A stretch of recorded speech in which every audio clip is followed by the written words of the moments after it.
You're listening to Three Makes Baby, a podcast about fertility, family, and genetics. I'm Jana Repnow, a fertility counselor and author of Three Makes Baby. Welcome to the show. Three Makes Baby is all over the world in terms of people listen to this podcast from all over the world. But today I have a country represented. Emma from New Zealand is joining today. Hi, Emma. Hello. And we were chatting a bit before I started recording about the name. She's part of an Instagram account of several people from New Zealand, and it's called Donor Conception. I'm going to mess this up, but I'm going to try Aotearoa. Is that right? That's pretty good. Okay. Yeah, it's a valiant attempt. So we're donor conceived Aotearoa, which is the Maori word for New Zealand. So in New Zealand, we try to honor Maori heritage wherever possible. Yeah, that's so cool. Donor conception touches lives all over the world, not just in one specific country. And I have found similar feelings across the board, no matter what part of the world you're in. So it's nice to hear your perspective and your story. And I'd love to learn more about what brought you to the kind of Instagram world of being more out there with education and information to share with others. Yeah, so I was conceived in 1979 and born in 1980 in New Zealand. And it was a time of great secrecy. There were no records kept of anything. And I found out I was donor conceived when I was 11, and I'm turning 42 this year. So I've known that I was donor conceived for a long time. I've had, like 30 years to kind of get used to it, I guess. How did you find out? So my parents were divorced, and my mum told me and my sister after the divorce. So I think she felt like she couldn't tell us. My dad didn't want to tell us, or let me clarify that. They never discussed telling us. And she felt like we should know, but she felt she couldn't tell us while they were still married. Okay. So you waited till they were divorced to tell you? Yeah. Okay. And so because there were no records kept, I never thought that I would find out who the donor was. And in more recent years, my mum had encouraged me to do a DNA test to try and find him, because she knew that he would be, relatively old, and that he could die before I found him, which has happened to some other donor conceived people. But for many years, I didn't do anything about it. I was worried about maybe what I would find. I was maybe worried about getting my hopes up and then not finding anything. Yeah, it's a lot to open up. It's vulnerable. Definitely. Yeah, I didn't know how I felt about giving my DNA to a company. My sister has a different donor, so what if I found mine and she didn't find hers, or something like that? So it all came about because she did submit a DNA test and she didn't find anything. And I then felt a bit guilty, because I thought, well, what if I did a DNA test, maybe I could find out more information. My mum didn't even know like where the donors had come from. She didn't know. She always was convinced that it was a doctor at the hospital, but she didn't know that. And so I thought, if I found my donor, maybe that would give us another clue to then find my sister's donor. So part of the reason that I did the DNA test is I wanted to help her. I didn't want to hold out my own feelings, and then she suffered as a result. So I see. I did a DNA test last year and found the donor, and that then led to a process of, I guess, having to kind of come to terms with being a donor conceived person.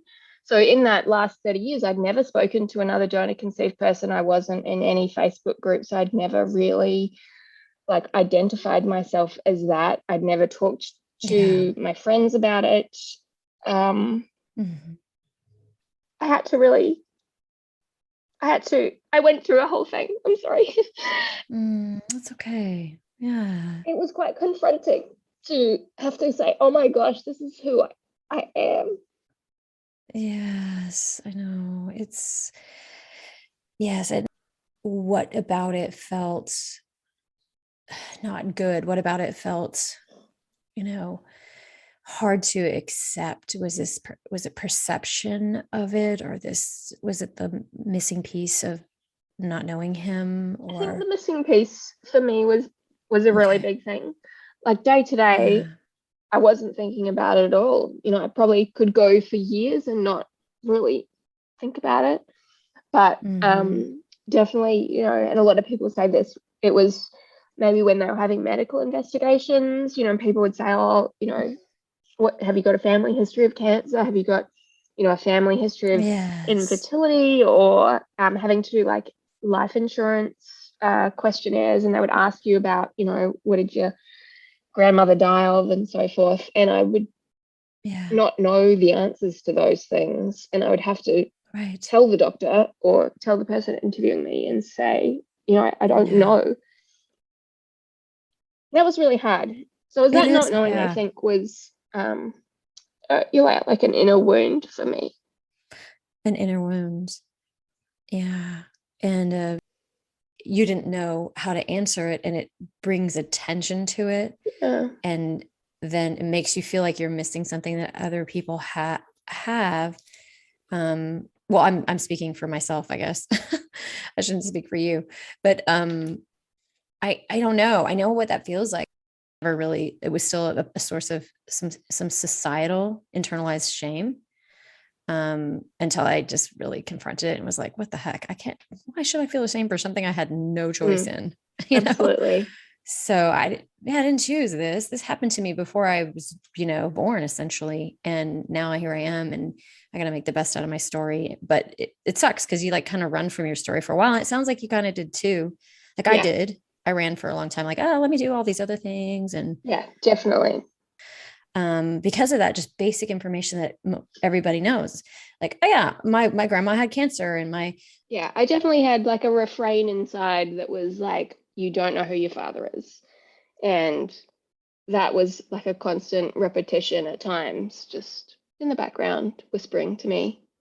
But basically, once I found out and I went through this whole like really confronting process of um, looking at Facebook groups and starting to read other people's stories, and Mhm. so many people have had um, difficult experiences, and I've just felt so.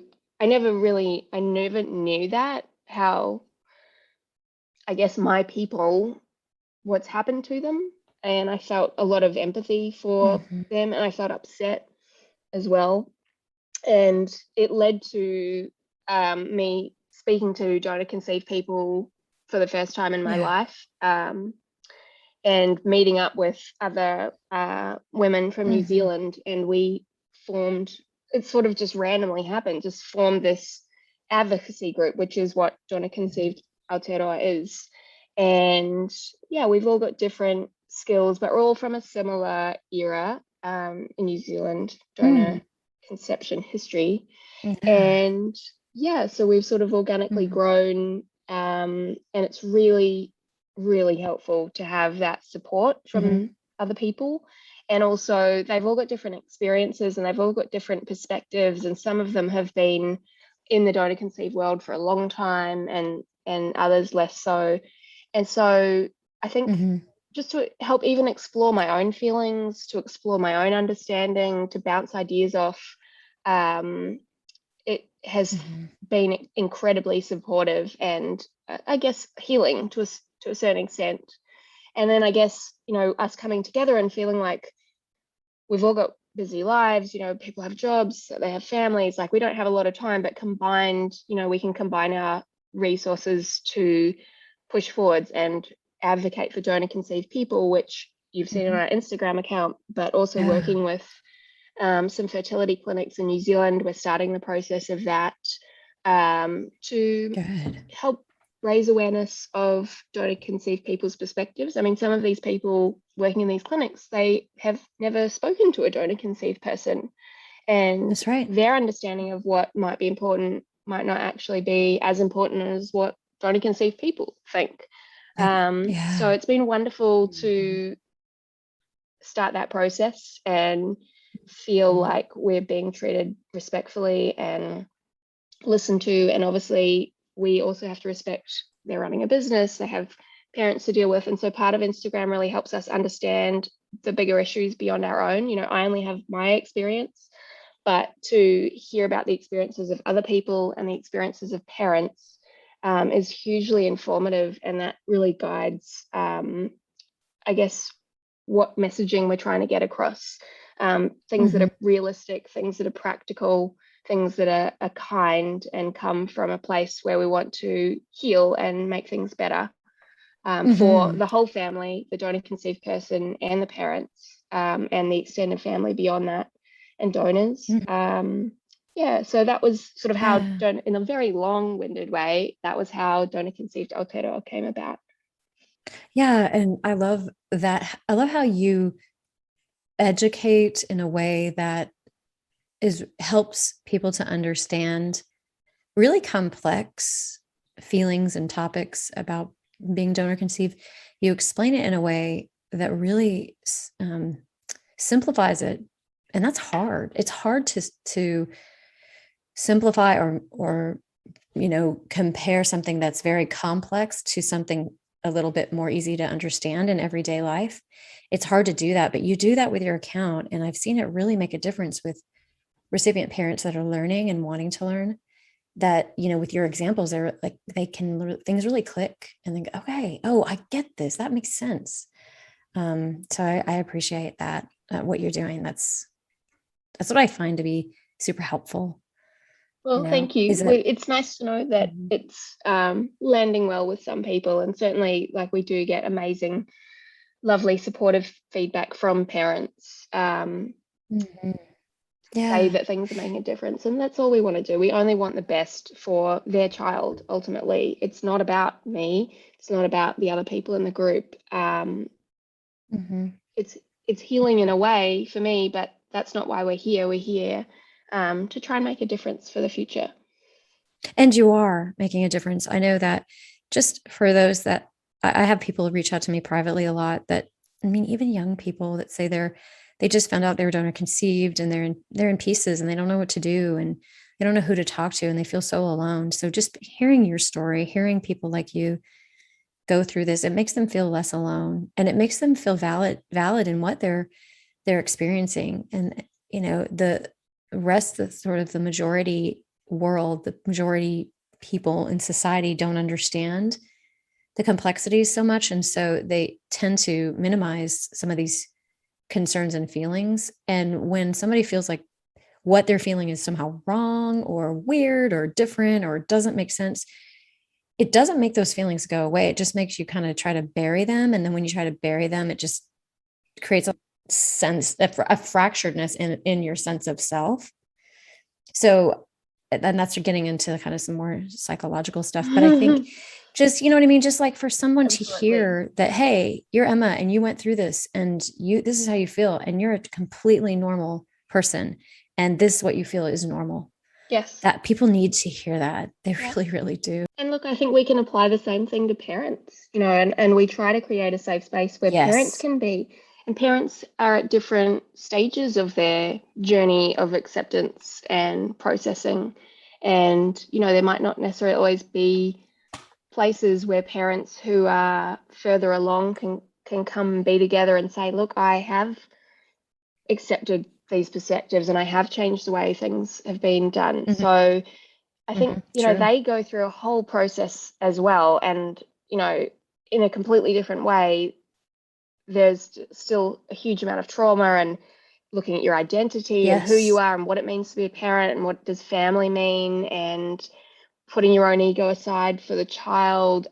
There's so much stuff. If we can create a place where DCP can be there and parents can be there together and we can learn from each other, that's really what we're trying to achieve. Yeah, absolutely. It's a great thing. So, and I know that parents, you brought up parents and kind of how they need a place and a support and a place to be able to share some of the feelings that they're experiencing, and just as they're transitioning and learning to embrace a new story for themselves even.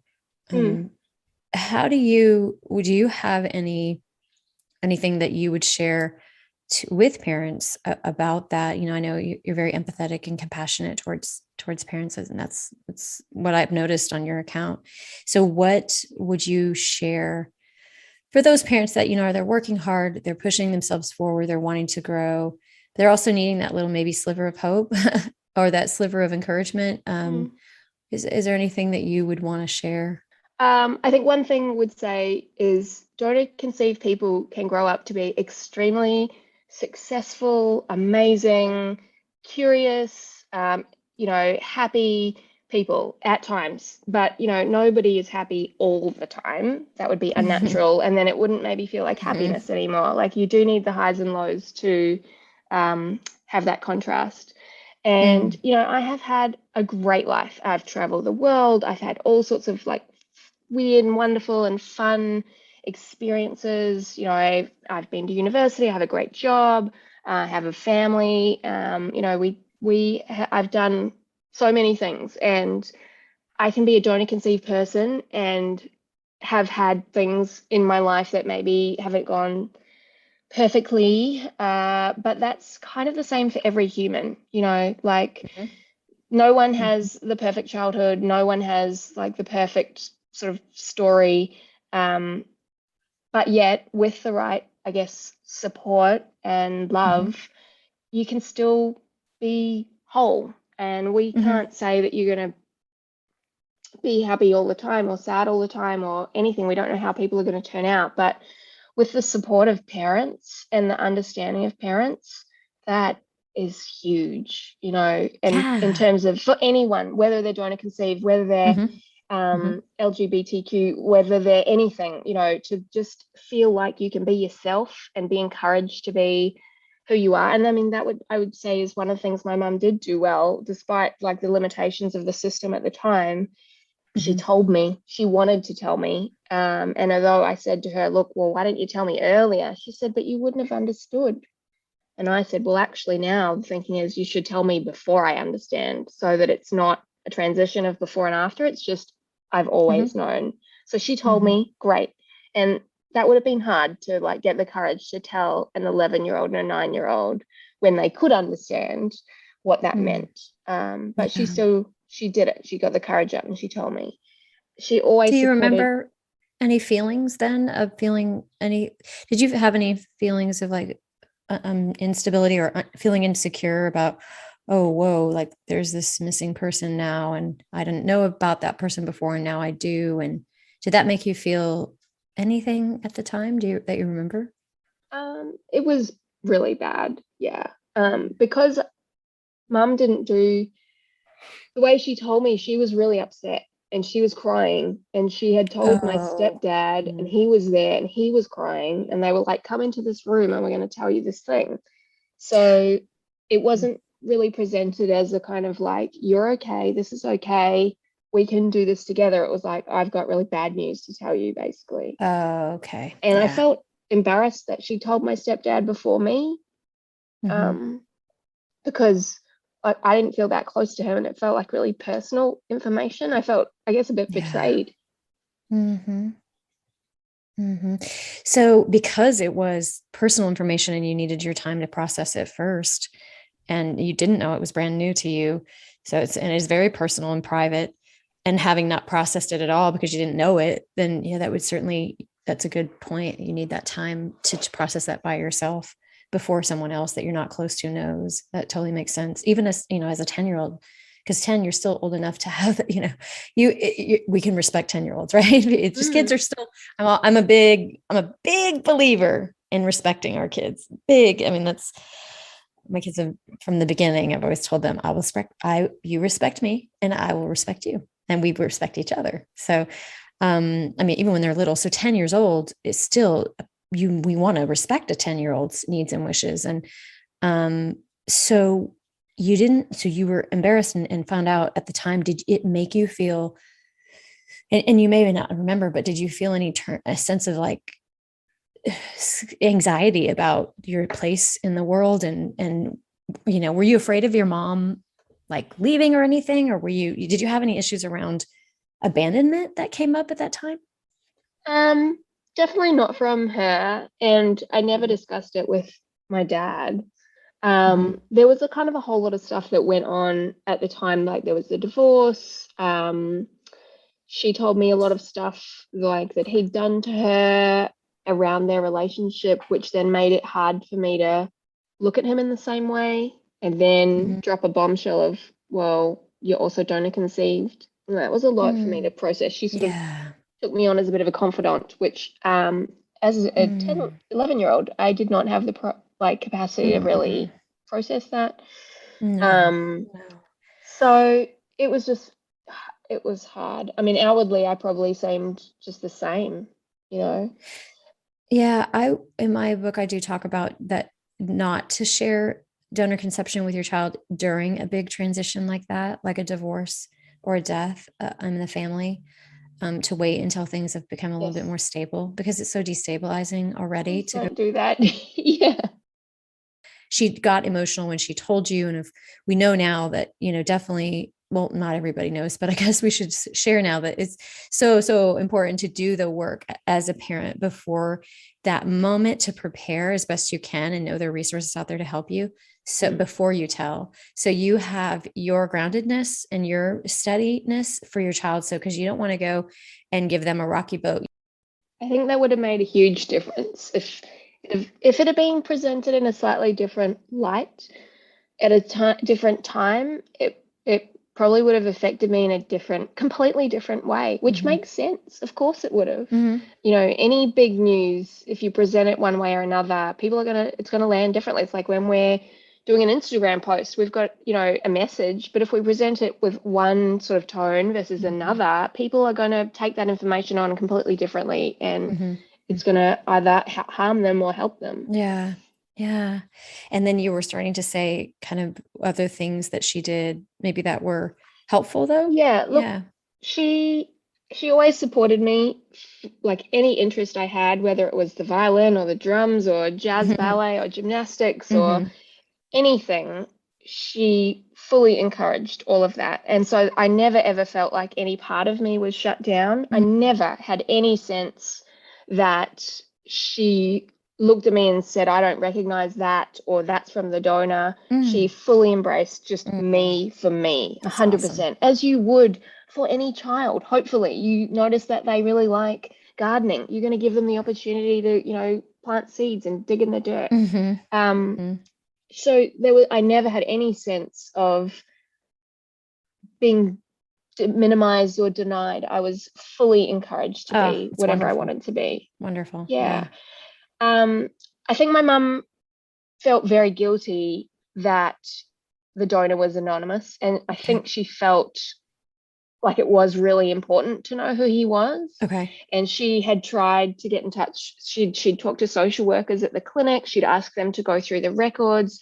She'd talked to the nurses. She had tried within the capacity that she had in the 80s to get information. But the problem was, at that time, there was no information. I don't even know if there was a record in the file saying that donor sperm was used. Yeah, there was nothing. Probably not. And there was no information like eye color, height, nothing, zero. She didn't even know where the donor came from. So it was like a huge black hole. And I think maybe other people with anonymous donors, they probably have a lot more information than what we had. Even if they knew the eye color, even if they knew where they recruited the people from. And a lot of donor packets are now really detailed. There's photos, there's, voice recordings, there's like maybe a little essay, like there's a lot more information. So anonymous back then was truly like just a black hole of nothingness. I'm wrapping my head around that, because you have nothing to go on, not like nothing. And I think that was a big part of the problem for me, that I had nothing to cling on to. My mom always wanted me to be a doctor because she was convinced that the donor was a doctor, because she went in for the procedure and there was no frozen sperm back then. And then the sperm just appeared. So she always assumed that he'd just grabbed the doctor from the corridor and, got him going and then inseminated her. So there was no IVF. It was all like artificial insemination. IUI. That kind of, just making it all come together. Yeah. Yeah. So it would. And so she always wanted me to be a doctor, I guess, because she thought that that's maybe Okay. who I Okay. was, Yeah. like part of who I So it was a was. narrative she clung on to and then passed on Yes. to you. Yeah. Do you mind sharing? Is he a doctor? No. Okay. Well, that's a false So narrative. Yeah. yeah. So what we have now discovered from that era, the professor who was running this clinic, he was recruiting the husbands of his obstetric patients. So they Oh, already had at least one or two children. He approached the wife first and said, "We're looking for donors. Would you be happy for your husband to be a donor?" And so it's wow. completely different from what's happening now. It was completely altruistic. There was no payment or Okay. compensation of any kind, and the family, the wife and the husband had to consent. Um, Okay. yeah. Interesting. Very interesting. Yes. Yes. Yeah. And you contacted him. Did you contact Yes. him? Yeah. Yes. How did that go? So yeah, he's lovely and very welcoming, and he's encouraged me to get in touch with his children and get to know them. And he's in New Zealand. I live in Australia now, so I haven't actually met him. We've talked on Okay. Zoom and we email back and forth. How has that been for you? It's so Is weird. It's so weird because I feel like it's so strangely easy. And oh yeah. the way he kind of phrases things and talks, I feel like we have this kind of synergy, even though like he's an 80-year-old man. Yeah. Yeah. Funny, yeah. Yeah. Oh, But that's so what is cool. I'm so funny is glad you got to meet him. his sort of profession ended up being in computers. And computers, when I Mm. was at university, I loved computers. Oh my And gosh. Yeah. and I don't know, I just wonder if my mum had known that, maybe she would have encouraged Mm-hmm. me to take it further. Mm-hmm. Yeah, that's see, like, because you had this false narrative and then you're Mm-hmm. trying to like fit into a false narrative, which I know, hey, I know that can happen in fully biological families too. We have the whole parents that try to force their kids to be something they're not. So I'm not just Mm. saying that's not just unique to the donor conceived, but it does make it harder when you actually just don't have the information at all. And you Mm. want to, like your mom wanted to really, see you and help you, but she just didn't have the right information to do that. So Yeah. yeah, that's a vote for having the information. And again, just because you have it doesn't mean that that's what your child's going to be either. It's just Yes. you're just there to just notice as a Yeah. parent, just notice. Yeah. That's so neat. That and so do you feel by knowing that information, did it make you feel less kind of discomfort around the talking about your biology or your medical records and things? Oh, it was huge. I mean, even before I had spoken to him, the moment that I found out that he existed, that, I had a name and I would be able to know who he was, it was like one of Mm, those big old locks with a huge key. It went mhm, clunk, and you could, mm, the cog clicking against things. I just felt this turning inside me, that mhm. the black void just evaporated. Yeah. Yeah. And that you were felt that there's an answer and you were just like everybody else now, that you Exactly. had that connection and a place that you came from biologically, genetically, and Many like, people who don't know who a parent is, whether that's through donor conception or other ways that occurs, feel, yeah, like there's a missing piece of the puzzle. And, so many yeah. organizations do use that puzzle kind of metaphor. Mhm. I actually have on my list of things to do today. Apparently, there's a video of Eddie Vedder from Pearl Jam. I love Apparently, him. there's a video. He didn't, I don't know, I haven't looked at it yet, but he didn't know who his biological father was, and he's talking about Mhm, it and mhm. really is quite emotional about it. And so that's kind of on my Mm. list of, if Eddie Vedder feels like that, maybe people might not respect donor conceived people all the time, but they might respect Eddie Vedder. That is on now. That's on my list to watch because that is my absolute favorite band growing up. That was a I huge Pearl love Jam fan. Belgium. Yeah. Yeah. And speaking of that just can we give you a reference to the time frame and kind of how old we are? I believe you're older. You're not in your 20s, right? No. So I'm 42 this year. Yeah, that's what so I want people to know that, because I think a lot of times when people listen, they think maybe this is what young people feel and they're still trying to figure out their identity, but it's really important to know this is like a lifelong thing. Identity never ends, and it's a lifelong thing. And even if you look at, as we get further down into adulthood, if we continue to grow, then the identity will become even more important, especially as we have our own children and health issues, like you mentioned, come up, that it's a lifelong process. It doesn't end in adolescence. And that's been proven with research through adoption research. So I think you and I talked about Being Adopted, the lifelong search for self. And it's my favorite adoption book because independent researchers were involved in the writing of the book and the studies behind it. They were not adopted themselves. And they talk about at each different stage of development, what the kind of the psychological and developmental challenges and aspects that people universally go through.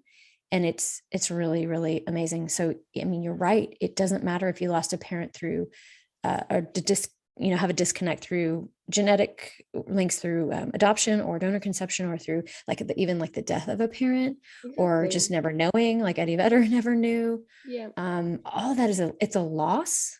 And we know that children experience loss in different ways, divorce or death. And then in your case, donor conception. So you didn't have death, but you had 2 out of 3 of the big major losses a person can experience. Well, my dad actually died when I was 15. So. Oh my gosh, you had all 3. Oh my gosh. That's a lot. I mean, that's huge, for you to go through all 3 of those. And then for the other 2, divorce and death, we have formally recognized traditions and the kind of things that we do to support someone through that, but we don't have it for a loss of a parent in the form of donor conception or adoption, or even for a loss of a parent like Eddie Vedder, who never knew. We don't have a way to formally recognize that loss and support a person through that loss. And I hope that I hope that what, eventually, if I had a grand vision for, where we're heading with all of this, I would love that there is, at the moment, it feels like people start out on a donor conception journey, like parents, and they almost have a default position of not telling the child, and they have a default position of the donor is just a donor, and they have a default position of, not necessarily trying to fully recognize the other parts of the child that maybe come from the donor. I would love that we can totally change that. And, just like there's funeral rites and processes around divorce, maybe we can have like an expectation or a normality around donor conception. This is normal. It's normal to tell your child. It's normal to support them to connect with the donor at some point in their lives. It's normal to know the donor conceived siblings at an early age. It's normal to celebrate the parts of the child that you don't necessarily recognize. So if we can completely switch it around and have things that people, when they enter into this process, they know that's how we do it. It's okay. It's not going to fix every single problem. Not everybody's going to turn out, happy and rose-tinted glasses, but we're doing our very best right from the start. That is what everyone is telling you is the right way. Everyone is telling you is the best way. Everyone's telling you is the most loving and supportive and kind way to do this process. To completely change it on its head, and that we build a framework so that people aren't flailing around in the darkness trying to figure it out, that there is a way. I couldn't agree more. And I have to tell you, I love my rose-colored glasses. I have them on quite a bit of the time in life. And sometimes when they get ripped off my face for various reasons, life hits you in the face, I struggle a bit and I miss them, because it's a coping mechanism for a story that is hard to sometimes deal with. And so I chose that silver lining and the rainbow after the storm. And it's a theme that comes up over and over again for me. And it continues to give me hope. And I believe that for other people too. And that's not to minimize the pain we have to walk through or the suffering of the loss, but to give hope that there is a silver lining. And I do believe that, just like you said, with the tools and the skills of connection and understanding and empathy, that's how we get through all of this. It's not by one position or the other, or check a box and I'm done. it's just giving this, it's just creating this connection and pathway between people to allow them to talk about things and to embrace and accept whatever they're coping with so they don't feel alone. I think that's essentially what it's all about. You're not going to have like resolution all the time. Mm. And that's okay. You don't have to. Some things are just not solvable, you know, and that it doesn't have to be okay. It doesn't have to be at peace and to be good and to feel wonderful. I can say that because I've lived it and walked through it, and I've found that place. And it's hard to get other people there. And there's certainly challenges, but I believe it's there. I know it's there. So Absolutely. Yeah. I mean, I have hope, and I hope that, you know, our small stone in the advocacy world can help other people, both on an individual basis, but also then help other advocacy groups, and then, you know, roll on to even produce things that we can release globally through the whole donor conceived network, to fertility clinics, to sperm banks, to counsellors, to say, look, you know, you might not be aware of these little nuances, which would make a huge difference to people's lives.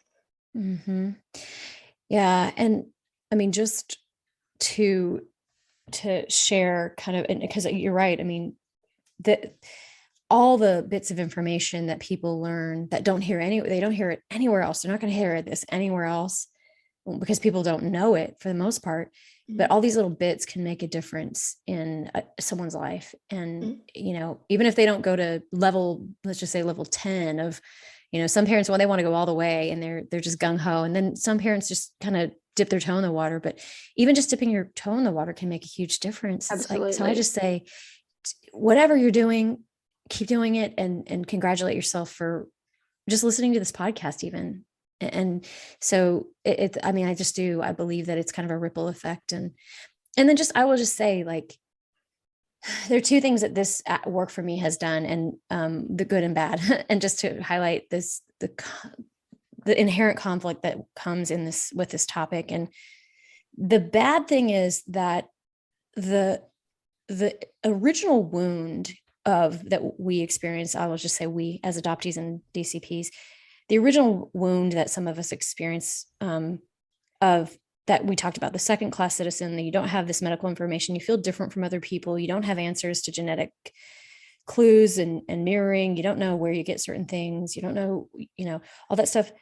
That initial wounding, feeling kind of like an outsider a bit, and feeling misunderstood is really hard. Perhaps the hardest part of it is feeling misunderstood by people, and therefore not being able to process that with anyone because no one else gets you. So you bury feelings. That re-wounding that has happened in the advocacy work is the hard part. That's the sucky part, because every time you try to work with someone who doesn't get it, you're re-experiencing that same moment that you did as a kid when they didn't get what you were going through, and you're just supposed to be grateful and happy. And what's your problem? You know, so you re-experience it. And it's like this wound that is hard to heal it because you're constantly reopening it every time you try to teach somebody, hey, these are the viewpoints. That part's hard, and that part's tiring, very tiring, and takes a lot of strength. But the good part, and what I gained from this, and that I'm so happy for, and maybe it's what I was searching for all along, and the reason I did this work, is that was finding people like you and connecting with others who did have this lived experience and understand. And that is like finding your tribe. And when you find people like that, they get it, and you don't have to explain. You know, it's just, it's like you find that place of solidarity, that place where you can connect and belong. So that's been the silver lining for me in this advocacy work. How about for you? What would you say has been your maybe good and your bad? I think being here and, as you say, you know, connecting with others that get it, that you can resonate with, and also refine your own ideas. You know, like, it's a safe space to learn about issues that you don't really understand because they're not your lived experience, but you feel confident asking people questions that are really sensitive topics so that you can get a better understanding and know that you're not going to be judged, or they're not going to get angry at you. They understand that you're coming from a place of love. I think that's really powerful. And also, you know, the feeling of almost like a higher purpose, like Maslow's hierarchy, you know, of exactly. Self-actualization. To feel like there's something really meaningful that we can do with this experience. And, you know, I have the skills and I have the understanding, and because of my life and the things that I've been through and the training that I've had, I can convey information in a way that's maybe digestible and approachable, and I'm happy to do it. And I get a lot of, you know, enjoyment out of feeling like I'm doing something really good with what's happened to me. Making meaning, finding purpose, and it's like way you rewrite the story, or you get to write the ending, or not even the ending. Let's not say the ending. We got a long way to go. You're just writing the chapters along, and you get to kind of sail your own ship now. And what you didn't have control of before, now you do. And this is how you can do it and help others. And oh my gosh, it is such a, you know, being the voice maybe that you wanted to hear when you were going through this, but couldn't find. Yeah, absolutely. Or like the information that my mom didn't have, you know, it didn't exist. So definitely the more we can get information for kids about their original, you know, genetic parents, their biological parents, the donor, all these, there's a bunch of terminology, that different terminology that people are using. And I know that's a hot topic too. And I don't know, again, maybe there's just no right answer. Well, there's no right answer. There's no one answer, right? There's many answers. So and I think, you know, talking to other donor conceived people about it. And I mean, this is one of the things that has been so interesting, is me as a donor conceived person, and then talking to other donor conceived people. We definitely do not all agree. There is not like a right way, because some people feel strongly about one thing, some people feel completely strongly in the other direction. And, you know, sometimes things that I feel really passionate about, and they are totally, it's so not right for that person. So, you know, that can be quite confronting to hear the perspectives of other people and say, oh my gosh, like, really? So I get it from, you know, parents as well. Parents hearing the perspectives of other people, that's totally confronting. It really is. But I still want to say in the conversation, I don't necessarily get up my kind of like defensive barrier and say that they're wrong. I'm actually just more curious. And what's interesting is my donor, my biological father, has a family motto, and it's curiosity, perseverance, and happiness. And being curious about, well, why do they feel like that? You know, what's happened to them? Where is that coming from? Rather than saying you're wrong, because they're actually not wrong for them. That's just how they feel about that thing at this place in their life. So although it's confronting to hear the perspective of others, there isn't a wrong way or a right way, or maybe there is a wrong way, but there's definitely not a right way.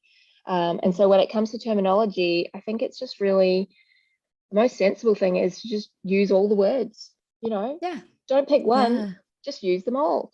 And then that donor conceived person can then at different phases of their life pick and choose what feels right for them at the time, with no sense of any kind of emotional pressure or overlay or guilt that they're doing wrong by the parent by choosing one word or another. The parent is just saying, casually sprinkling the words around, whatever you choose is completely fine. The words have no power.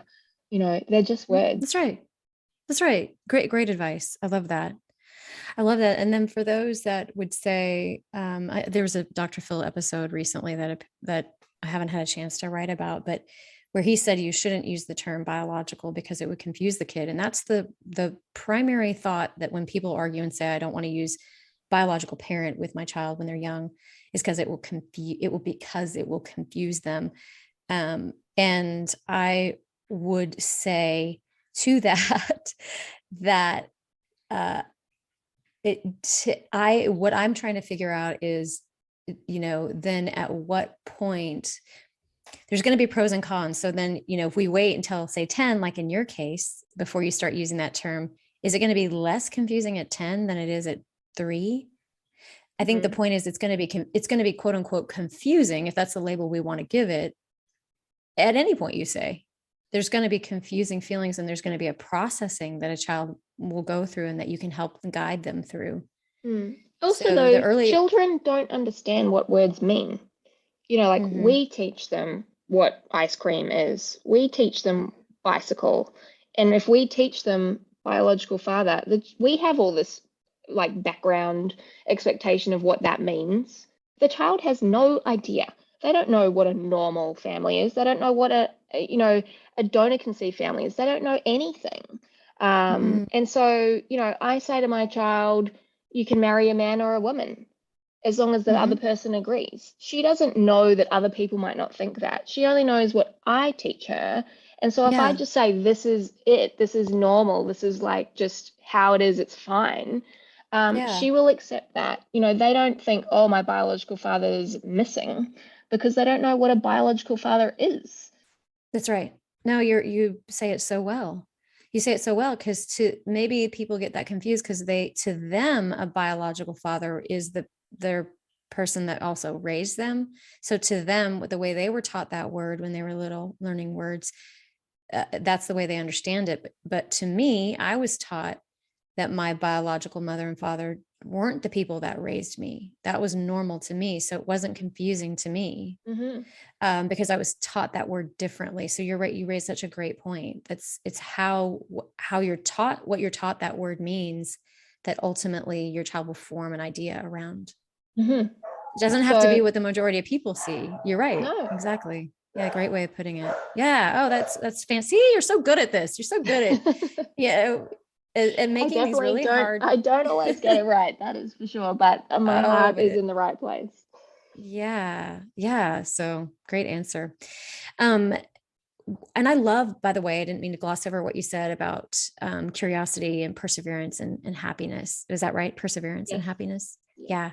I love that. I want to title this podcast that, except for then I was like, but it's your biological father's words, not yours. And I want to honor what you would say too. So we'll talk about that later, but to title it. But I think of myself, I really do identify strongly with him. And as I said, it's given me such great healing, and I've moved forwards hugely in my own personal sense of self, and like my place in the world, and my place in my marriage, my place with my friends, my children, like everything.